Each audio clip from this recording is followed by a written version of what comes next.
Good day, everyone. Welcome to the Certified Math Majors channel.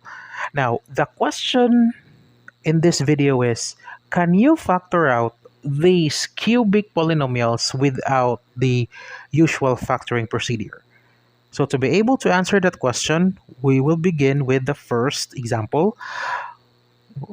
We will factor x cubed plus 6x squared plus 11x plus 6. Now, when you factor a cubic polynomial, you need first to look for the sum of the alternate coefficients. So in this example, the alternate coefficient is this one, which is 1, and 11x. So 1 plus 11, that's 12. And then the other pair of alternate coefficients, you have 6x squared and 6. So coefficients are 6 and 6 is 12. Now, in this example, the alternate coefficients gives you the same number, which is 12. Now, when that happens, one of the factors is already 1. So you have to keep in mind that one of the factors is 1. So to find the factors now, the rest of the factors, you have to look for 3 factors of 6 so that the sum will also be equal to the coefficient of the quadratic term, which also happens to be 6. Now, going back, since the sum of the alternate coefficients are equal, then one of the factors is 1. So now all you have to do, since this exponent is 3, you need 3 factors. So now you need 3 factors of 6 here. Okay, but because the alternate, again, the sum of the alternate coefficients are equal, 1 is already a factor, so we need 2 more, so that the 3 factors will give us a sum which is the same as the coefficient of x squared, which is 6. So trial and error, we can have 2 and 3. So 2 times 3 is 6 times 1 is 6. When you add them, 3 plus 2 is 5 plus 1 is 6. So conditions are satisfied. Therefore, factor is x plus 1 times x plus 2 times x plus 3. Second example, x cubed minus 9x squared plus 23x minus 15. Get the sum of the alternate coefficients and compare. Coefficient is 1 plus 23 is 24. Coefficient here is negative 9 minus 15, that is negative 24.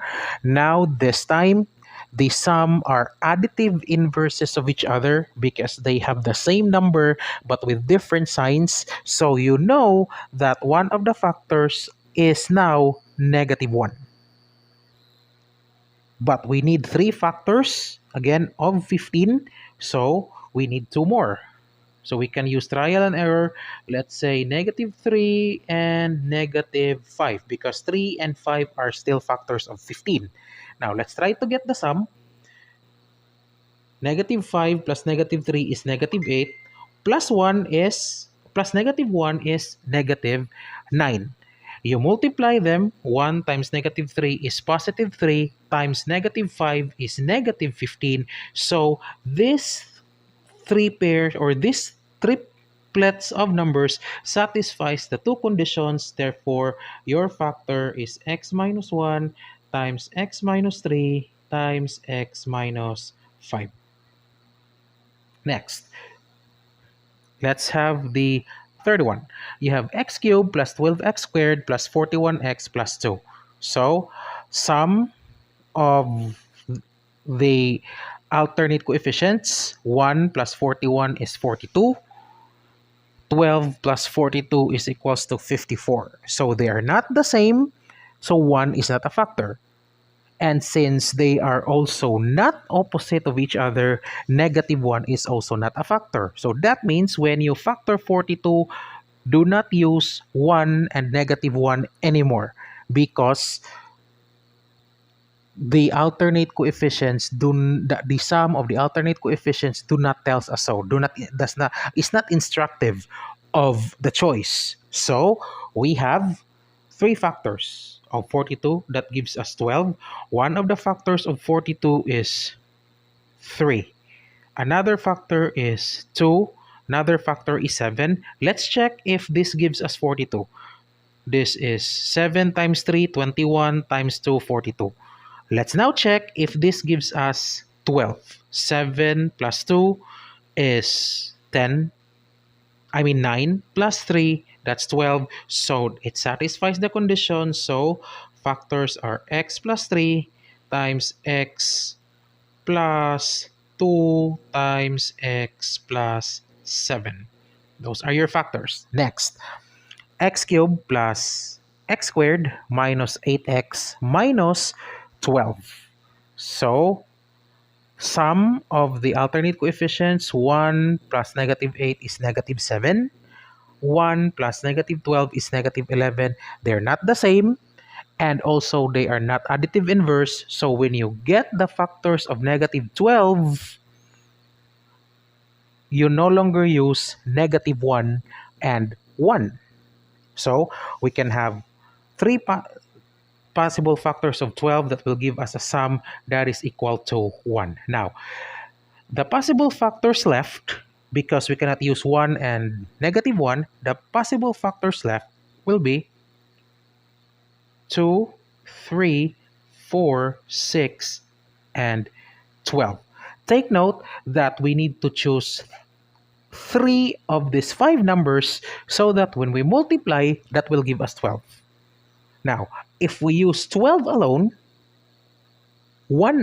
just one number for just the 12 alone would give us a sum of 12. But again, we need 3 numbers. So we simply cannot use 12 because 12 itself, 12 alone, gives us the product of 12, which is not the one that we're looking for because we need 3 numbers again.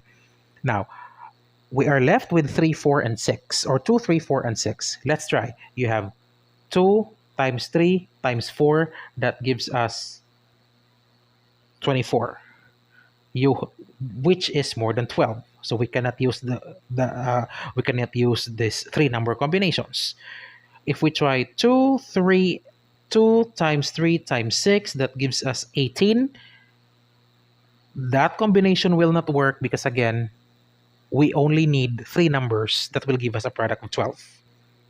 Now, if we use 3, 4, and 6, it's the same thing. We cannot use it because we only need 3 numbers that gives us a product of 12. Now, no 3 number combinations will give us a product of 12. That means it's an indication that one of the factors has been repeated.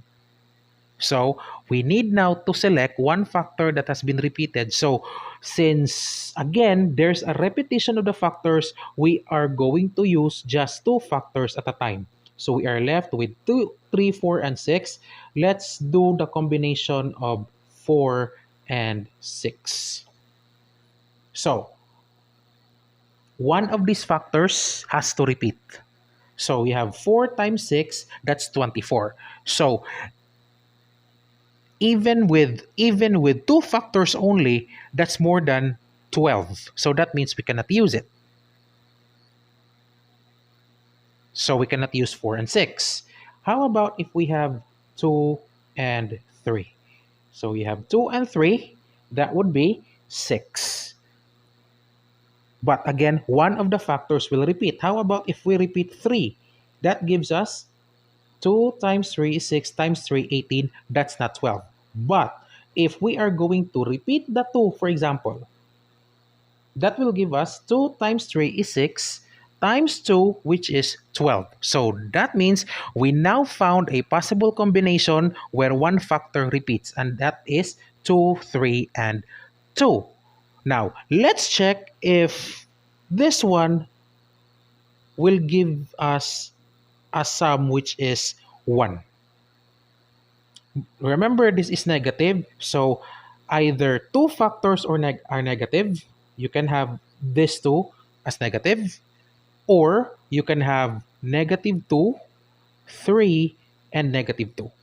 So let's try the possible combinations that will give us 1 here. So that is 2 times negative 2 minus negative 2 minus 3 is 5, plus 2, that is negative 3, but that is 1. This is not the combination. If you have negative 2 plus 3, that's 1. 1 plus negative 2 is negative 1. So that's not the factor again.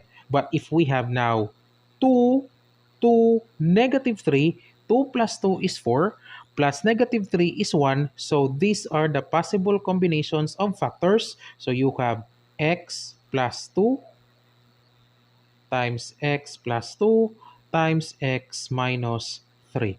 Those are now your factors.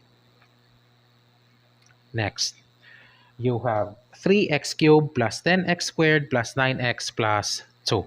So notice that this is 3.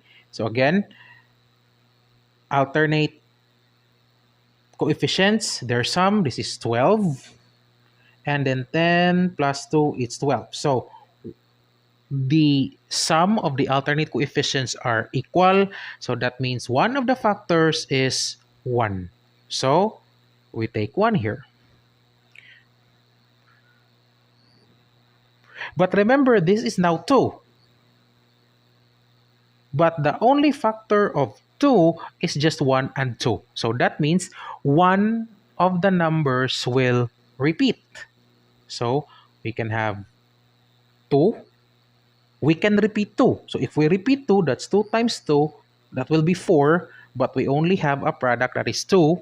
So we cannot repeat 2. So obviously, the only number that repeats is 1. So that's 1, 2, 1.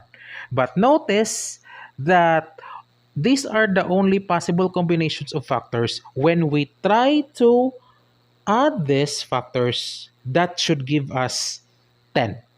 But in this case, that will not give us 10. At the first look at this, it seems like it will not give us 10. But remember, you have 3 here. So 1 is already a factor. So if you multiply the other two factors by 3, this is 6. And if you multiply this by 3, this is 3. When you add them, you have 3 plus 6 is 9, plus 1 is 10. So you have the correct term or the correct coefficient. So factors will be x plus 1 times x plus 6 and x plus 3. Now, since there is 3 in the x cubed term, divide everything by 3. So this will give you, that's 1/3. So 1/3, bring the 3 back, that is 3x plus 1. And then 6 divided by 3 is 2. And then 3 divided by 3 is 1. So this is now your factor. Now, you might be asking why is it that we did not multiply this one by 3? Because, again, when we get the sum of the alternate products, we came up with the same number. So it's automatic that one of the factors is 1. So we will not touch that one. That's why we only multiplied the other two factors with 6 and 3. I mean with 3 to give us 6 and 3. So that's it for this video. Please don't forget to subscribe to our channel to be updated on our next succeeding videos. Thank you so much and enjoy learning.